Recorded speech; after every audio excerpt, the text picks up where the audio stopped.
ಬಿಹಾರದಲ್ಲಿ ಕಾಂಗ್ರೆಸ್ ಧೂಳಿಪಟ ಆಗಿದೆ. ರಾಹುಲ್ ಗಾಂಧಿ ಅವರ ಪ್ರಚಾರಕ್ಕೂ ಕೂಡ ಫಲ ಸಿಕ್ಕಿಲ್ಲ.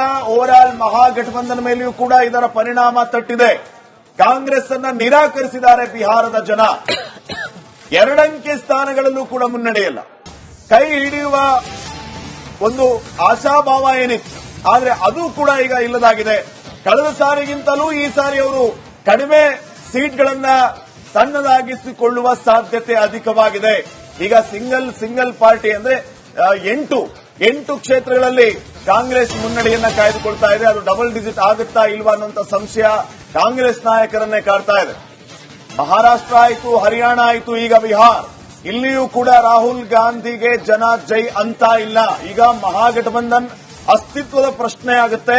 ಇಲ್ಲಿಯೂ ಕೂಡ ಏನಾದರೂ ಕಾಂಗ್ರೆಸ್ ಮಹಾಗಠಬಂಧನ್ ಮಕಾಡೆ ಮಲಗಿದರೆ ರಾಹುಲ್ ಗಾಂಧಿ ಅವರ ನಾಯಕತ್ವದ ಬಗ್ಗೆಯೂ ಕೂಡ ಪ್ರಶ್ನೆ ಮಾಡಬೇಕಾದಂತಹ ಪರಿಸ್ಥಿತಿ ಬರುತ್ತೆ. ನಮ್ಮ ರಾಜ್ಯದ ಮೇಲೂ ಕೂಡ ಪರಿಣಾಮಗಳು. ಯಾಕಂದ್ರೆ ನವೆಂಬರ್ ಕ್ರಾಂತಿ, ಡಿಸೆಂಬರ್ ಕ್ರಾಂತಿ ಮಾತುಕತೆಗಳ ನಡುವೆ ಬಿಹಾರದ ಚುನಾವಣಾ ಫಲಿತಾಂಶದ ಆಧಾರದ ಮೇಲೆ ರಾಜ್ಯದಲ್ಲಿ ಕೆಲವೊಂದಷ್ಟು ರಾಜಕೀಯ ನಿರ್ಧಾರಗಳಾಗಬಹುದು ಅನ್ನೋದಿತ್ತು. ಇನ್ ಕೇಸ್ ಏನಾದ್ರೂ ಇದೇ ಟ್ರೆಂಡ್ ಮುಂದುವರೆದು ಫಲಿತಾಂಶವಾಗಿ ಪರಿಣಮಿಸಿದ್ರೆ ಸಿದ್ದರಾಮಯ್ಯನವರಿಗೆ ನಿರಾತಂಕ ಅನ್ನೋ ರಾಜಕೀಯ ವಿಶ್ಲೇಷಣೆ ಕೂಡ ಇದೆ. ಕ್ವಿಕ್ ರಿಯಾಕ್ಷನ್ ರವೀಂದ್ರ ರೇಷ್ಮೆ ಸರಿಂದ ಬಿಹಾರದ ಫಲಿತಾಂಶ, ಅದರಲ್ಲೂ ಕಾಂಗ್ರೆಸ್ನ ಪರ್ಫಾರ್ಮೆನ್ಸ್, ಕರ್ನಾಟಕದ ಕಾಂಗ್ರೆಸ್ನ ಮೇಲೆ ಪರಿಣಾಮಗಳು. ಕರ್ನಾಟಕದಲ್ಲಿ 2013ರಿಂದ 2018ರವರೆಗೂ Siddaramaiah ಪ್ರಶ್ನಾತೀತ ನಾಯಕರಾಗಿದ್ದು.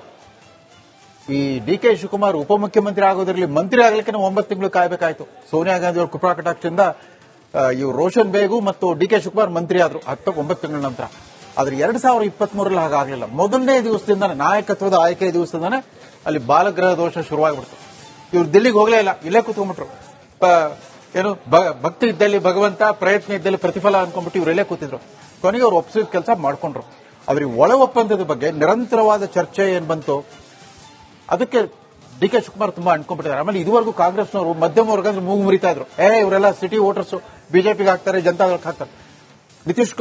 Shivakumar taken it as A challenge. ಅವರ ಮಾರ್ನಿಂಗ್ ಬ್ಯಾಂಗ್ಳೂರ್ ವಾಕ್ ಅಂತ ಶುರು ಮಾಡಿದ್ರಲ್ಲ, ಪಾರ್ಕ್ಗಳು ಪ್ರತಿನಿತ್ಯ ಹೋಗ್ಬಿಟ್ಟು ಮಧ್ಯಮ ವರ್ಗದ ಬೇರೆ ಬೇರೆ ವರ್ಗಗಳ ಮಧ್ಯಮ ವರ್ಗದ ಜೊತೆಗೆ ಅವ್ರು ಇಂಟರಾಕ್ಟ್ ಮಾಡ್ತಾ ಇದಾರಲ್ಲ, ಅವ್ರ ಬಗ್ಗೆ ಒಂದು ಸದ್ಭಾವನೆ ಮೂಡ್ತಾ ಇದೆ ಜನರಲ್ಲಿ. ಸಿದ್ದರಾಮಯ್ಯನವ್ರ ಶೈಲಿ ಬೇರೆ, ಅವ್ರು ಇದನ್ನ ಮಾಡ್ಲಿಕ್ಕೆ ಆಗಲ್ಲ. ಆದ್ರೆ ಈ ರೀತಿಯ ಹೊಸ ಪ್ರಯತ್ನಗಳೇನಿದೆ ಅದು ಅನಾಯಾಸವಾಗಿ ಅವ್ರಿಗೆ ನಾಯಕತ್ವ ತಂದು ಕೊಡ್ಬೋದು. ಇವು ಜಾತಿ ಸಮೀಕರಣ, ಸತೀಶ್ ಜಾರಕಿಹೊಳಿ ಲಾಬಿ, ಆ ಲಾಬಿ, ಈ ಲಾಬಿ ಎಲ್ಲ ಬೇರೆ. ಅದೆಲ್ಲ ಮೀರಿ ಇವೆಲ್ಲ ಜನರ ಮನಸ್ಸಲ್ಲಿ ಸಿದ್ದರಾಮಯ್ಯನವರು ಕೂಡ ಎಲ್ರಿಗೂ ಒಂದು ಎಕ್ಸ್ಪೈರಿ ಡೇಟ್ ಇರುತ್ತೆ. ಪ್ರತಿಯೊಬ್ಬರ ಬದುಕಿಗೆ ಕೂಡ, ಒಂದು ರಾಜಕೀಯ ಬದುಕಿಗೆ ಒಂದು ಸ್ವಲ್ಪ ಹೈರಾಣ ಆಗಿದ್ದಾರೆ ಸಿದ್ದರಾಮಯ್ಯನವರು. ಹೊಸ ವಿಚಾರಧಾರೆ, ಹೊಸ ಶೈಲಿ ಬರ್ತಾ ಇಲ್ಲ. ಜಾತಿ ಮೀಸಲಾತಿ ಹೊರತುಪಡಿಸಿ ಯಾವ ವಿಚಾರದ ಬಗ್ಗೆ ಅವ್ರು ಮಾತಾಡ್ತಾ ಇಲ್ಲ. ಡಿ.ಕೆ. ಶಿವಕುಮಾರ್ ಬೇರೆ ಬೇರೆ ಬೇರೆ ಬೇರೆ ರೀತಿಯಲ್ಲಿ ಪ್ರಯತ್ನ ಮಾಡ್ತಾ ಇದ್ದಾರೆ. ಅದರಿಂದಾಗಿ ನಿತೀಶ್ ಕುಮಾರ್, ಸಿದ್ದರಾಮಯ್ಯನವರು, ನರೇಂದ್ರ ಮೋದಿ, ಹೈಕಮಾಂಡ್ ಸ್ವಲ್ಪ ದುರ್ಬಲ ಆಗುತ್ತೆ ಚುನಾವಣೆ ನಂತರ. ಇವ್ರು ಯಾರಿಗೂ ರಾಜಕೀಯ ಅಂತ್ಯ ಅನ್ನೋದು ಕಾಂಗ್ರೆಸ್ ಯತೀಂದ್ರ ಸಿದ್ದರಾಮಯ್ಯನವರಿಗೂ ಅದು ಗೊತ್ತಾಗಬೇಕಿತ್ತು ಅಂತ ಹೇಳಿ. ಗೊತ್ತಿಲ್ಲ, ಸಂಧ್ಯಾಕಾಲ ಅನ್ಬಿಟ್ರು, ಕೊನೆಘಟ್ಟ ಅನ್ಬಿಟ್ರು, ಅದು ಸ್ವಲ್ಪ ಚರ್ಚೆ ಕೂಡ ಕಾರಣವಾಯಿತು. ಅಲ್ಲ, ಸಂಧ್ಯಾಕಾಲ ಅನ್ನೋ ಅವ್ರು ಯಾವ ಒಂದು ವಿಚಾರದಲ್ಲಿ ಹೇಳುತ್ತಿರು ಅಂದ್ರೆ ಚುನಾವಣಾ ರಾಜಕೀಯದಿಂದ ಅನ್ನುವಂಥದ್ದು. ಯಾಕೆಂತಂದ್ರೆ 2018ರಲ್ಲೇ ಬಹಳ ಸ್ಪಷ್ಟವಾಗಿ ಸಿದ್ದರಾಮಯ್ಯನವರು ಹೇಳಿದ್ರು, ಇಲ್ಲ ನಾನು ಇನ್ನ ಚುನಾವಣೆ ಕಂಟೆಸ್ಟ್ ಮಾಡೋದಿಲ್ಲ, but I stand for party. ಪಕ್ಷವನ್ನ ಮತ್ತೆ ಅಧಿಕಾರಕ್ಕೆ ತೆಗೆದುಕೊಂಡು ಬರುವಂತದ್ದು ನನ್ನ ಜವಾಬ್ದಾರಿ ಅನ್ನುವಂತ ಒಂದು ಸ್ಪಷ್ಟ ನಿಲುವನ್ನ ಅವರು ವ್ಯಕ್ತಪಡಿಸಿದ್ರು. ಆದ್ರೆ ಯಾವಾಗ ಹೈಕಮಾಂಡ್ ಇಲ್ಲ, ನೀವು ಇಷ್ಟು ಸಕ್ಸಸ್ಫುಲ್ 5 ವರ್ಷದ ಟೆನ್ಯೂರ್ ಮುಖ್ಯಮಂತ್ರಿಯಾಗಿ ನೀವು ಪೂರ್ಣಗೊಳಿಸಿದ್ದೀರಿ, ಹಾಗಾಗಿ ನೀವು ಮತ್ತೆ ಚುನಾವಣೆ ಕಂಟೆಸ್ಟ್ ಮಾಡಬೇಕು ಅಂತ ಹೇಳಿ ಇದ್ದಂಥದ್ದು. ಮತ್ತೆ ಅವರು 2 ಕ್ಷೇತ್ರಗಳಲ್ಲಿ ಕಂಟೆಸ್ಟ್ ಮಾಡಿದ್ರು, ಒಂದ್ರಲ್ಲಿ ಗೆದ್ರು, ಒಂದ್ರಲ್ಲಿ ಸೋದ್ರು. ಮತ್ತೆ ಅವರು ವಿರೋಧ ಪಕ್ಷದ ನಾಯಕರಾಗಿ ಆಯ್ಕೆ ಆಗಿದಂಥದ್ದು. ಆದರೆ ಇವತ್ತಿನ ದಿನ ಒಂದು ವಿಚಾರವನ್ನ ಅರ್ಥ ಮಾಡ್ಕೊಳ್ಬೇಕಾಗಿರುವಂತದ್ದು, ಬಿಹಾರದ ಚುನಾವಣೆ, ನಾನು ಅವಾಗಲೇ ಬ್ರೇಕಿಂಗ್ ಅದೇ ನೋಡ್ತಾ ಇದ್ದೆ, ಕರ್ನಾಟಕ ರಾಜ್ಯದ ಮೇಲೆ ಏನೋ ಪರಿಣಾಮ ಬೀಳ್ಬಿಡುತ್ತೆ. ಖಂಡಿತ ಇಲ್ಲ. ಮೀಡಿಯಾ ಕ್ರಿಯೇಟೆಡ್ ಹೈಪಿಗೂ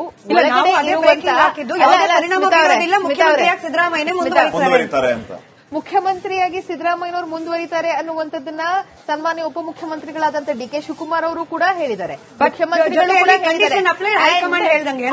ಹೌದು, ಯಾವುದೇ ರಾಷ್ಟ್ರೀಯ ಪಕ್ಷ, ಪ್ರಾದೇಶಿಕ ಪಕ್ಷ ಅಲ್ಲ, ಕೇವಲ ಯಾವುದೋ ಒಂದು ಸಂತತಿಗೋ ಅಥವಾ ಯಾವುದೋ ಒಂದು ಒಂದು ಜನಾಂಗಕ್ಕೋ ಅಥವಾ ಯಾವುದೋ ಒಂದು ಪಾರಿವಾರಿಕ ಪಕ್ಷ ಅಂತೂ ನಮ್ದಲ್ಲ. ಸೊ ರಾಷ್ಟ್ರೀಯ ಪಕ್ಷ, ನಮ್ಮದೇ ಆದಂತ ರಾಷ್ಟ್ರೀಯ ಅಧ್ಯಕ್ಷರಿದ್ದಾರೆ, ರಾಹುಲ್ ಗಾಂಧಿ ಅವರಿದ್ದಾರೆ, LOP ಲೀಡರ್ ಆಗಿ ಇವತ್ತಿನ ದಿನ. ಸೊ ಅವ್ರ ಎಲ್ಲರ ಸಮ್ಮುಖದಲ್ಲಿ ನಮ್ಮದೇ ಆದಂತ ಒಂದು ಕಾಂಗ್ರೆಸ್ ವರ್ಕಿಂಗ್ ಕಮಿಟಿ ಇದೆ. ಸೊ ಎಲ್ಲರ ಸಮ್ಮುಖದಲ್ಲಿ ನಿರ್ಧಾರ ಆಗಬೇಕಾಗಿರುವಂತದ್ದು ಇದು ಕೇವಲ ಕರ್ನಾಟಕದಲ್ಲಿ ಕೂತು DK ಶಿವಕುಮಾರ್ ಅವರೋ ಅಥವಾ ಸಿದ್ದರಾಮಯ್ಯನವರೋ ಅಥವಾ ಮಾಧ್ಯಮಗಳ ಪ್ರಚಾರದಿಂದ ಅಥವಾ ಮಾಧ್ಯಮಗಳ ಪ್ರತಿನಿಧಿತ ಬ್ರೇಕಿಂಗ್ ಇಂದ ಡಿಸೈಡ್ ಆಗುವಂತಹ ವಿಷಯ ಇದು ಖಂಡಿತವಾಗ್ಲೂ ಅಲ್ಲವೇ ಅಲ್ಲ.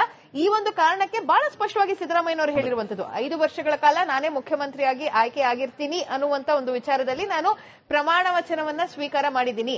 ಆದ್ರೆ ಹೈಕಮಾಂಡ್ ಏನ್ ಹೇಳುತ್ತೋ ಅದರ ಮೇಲೆ ಆ ಒಂದು ವಿಚಾರವಾಗಿ ನಾನು ಬದ್ಧವಾಗಿದ್ದೀನಿ. ಅಂಡ್ ಕಾಂಗ್ರೆಸ್ ಅನ್ನ ಮತ್ತೆ 2028ಕ್ಕೆ ನಾವಿಬ್ರು ಜಂಟಿಯಾಗಿ ಅಧಿಕಾರಕ್ಕೆ ತೆಗೆದುಕೊಂಡು ಬರುವಂತ ಜವಾಬ್ದಾರಿಯ ಮೇಲೆ ಮಾತ್ರ ನಾವು ಕೆಲಸ ಮಾಡ್ತಿದೀವಿ ಅನ್ನುವಂತ ಒಂದು ಸ್ಪಷ್ಟ ನಿಲುವನ್ನ ಮತ್ತು ನಿರ್ಧಾರವನ್ನ ಇಬ್ರು ಕೂಡ DK ಶಿವಕುಮಾರ್ ಅವರು ಕೂಡ ಹಾಗೂ ಮುಖ್ಯಮಂತ್ರಿಗಳು ಕೂಡ ಸ್ಪಷ್ಟವಾಗಿ ಈ ಒಂದು ವಿಚಾರವನ್ನ ತಿಳಿಸಿದ್ದಾರೆ. ಈಗ ಒಂದು ಅಪ್ಡೇಟ್ ಅನ್ನ ಗಮನಿಸ್ತಾ ಇದ್ದೆ. ಬಿಜೆಪಿ ಬಿಹಾರ್ನಲ್ಲಿ ಪ್ರಾದೇಶಿಕ ಪಕ್ಷಗಳ ಪಾರುಪತ್ಯ ಯಾವಾಗಲೂ ಕೂಡ ಇರುತ್ತೆ. ಈಗ RJD ಕಳೆದ ಸಾರಿ ಅಟ್ಲೀಸ್ಟ್ 2ನೇ ಸ್ಥಾನದಲ್ಲಿತ್ತು, ಈ ಸಾರಿ ಇದು 3ನೇ ಸ್ಥಾನಕ್ಕೆ ಹೋಗ್ತಾ ಇದೆ.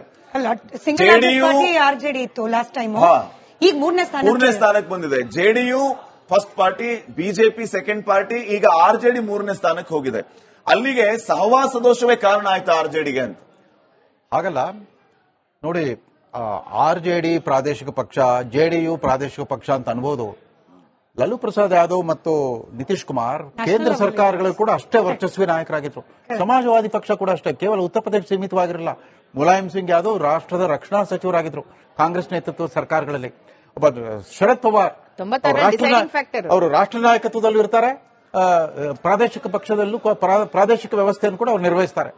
ನಾನು ಸಿದ್ದರಾಮಯ್ಯನವರಿಗೆ ಯಾವುದೋ ಒಂದು ಸಮಾಲೋಚನಾ ಸಭೆಯಲ್ಲಿ ಕೇಳಿದ್ದೆ, ನೀವು ಬಳ್ಳಾರಿ ರೆಡ್ಡಿಗಳ ವಿರುದ್ಧ I want to be chief minister of Karnataka ಅಂತ ಮೇಜುಗುದ್ದಿ ಅಂತ ಸಾಧಿಸ್ಬಿಟ್ರೆ, I want to be prime minister ಅಂತ ಯಾಕೆ ಹೇಳ್ತಾ ಇಲ್ಲ ನೀವು ಅಂತ ಕರ್ನಾಟಕದ ನಾಯಕರಿಗೆ ಅದೆಲ್ಲೊಂದು ಹಿಂಜರಿತಾ ಇದೆ.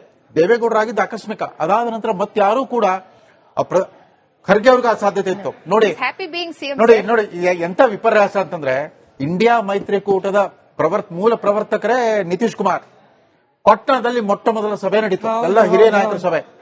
ಅಲ್ಲಿ ಅರವಿಂದ್ ಕೇಜ್ರಿವಾಲ್ ಮತ್ತು ಮಮತಾ ಬ್ಯಾನರ್ಜಿ ಮಲ್ಲಿಕಾರ್ಜುನ್ ಖರ್ಗೆ ಅವರ ಹೆಸರು ಸೂಚಿಸಿಬಿಟ್ರು, ಅವ್ರು ಪ್ರಧಾನಮಂತ್ರಿ ಅಭ್ಯರ್ಥಿ ಬಿಂಬಿಸೋಣ ಅಂತ. ಪಕ್ಕದಲ್ಲೇ ಕೂತಿದ್ದ ಸೋನಿಯಾ ಗಾಂಧಿ, ರಾಹುಲ್ ಗಾಂಧಿ ಮೌನವಾಗಿ ಕೂತ್ಕೊಂಡ್ಬಿಟ್ರು. ಅವ್ರೇನಾದ್ರೂ ಅವತ್ತು ಒಪ್ಪಿಟ್ಟಿದ್ರೆ, ಮಲ್ಲಿಕಾರ್ಜುನ್ ಖರ್ಗೆ ಇಂಡಿಯಾ ಮೈತ್ರಿಕೂಟದ ಪ್ರಧಾನಮಂತ್ರಿ ಅಭ್ಯರ್ಥಿ ಅಂತ ಬಿಂಬಿಸ್ಬಿಟ್ಟಿದ್ರೆ ಬಹುಶಃ ಪರಿಣಾಮ ಬೇರೆನೇ ಆಗ್ಬಿಡ್ತಿತ್ತೇನೋ. ಮೋದಿ ಅವರು ಫುಲ್ ಟೆನ್ಷನ್ ಇದ್ರು, ಎಲ್ಲಿ ಬಂದ್ಬಿಡ್ತಾರೆ ಖರ್ಗೆ ಹೆಸರು ಅಂತಂದ್ರು. ಹಾಗಾಗ್ಲಿಲ್ಲ.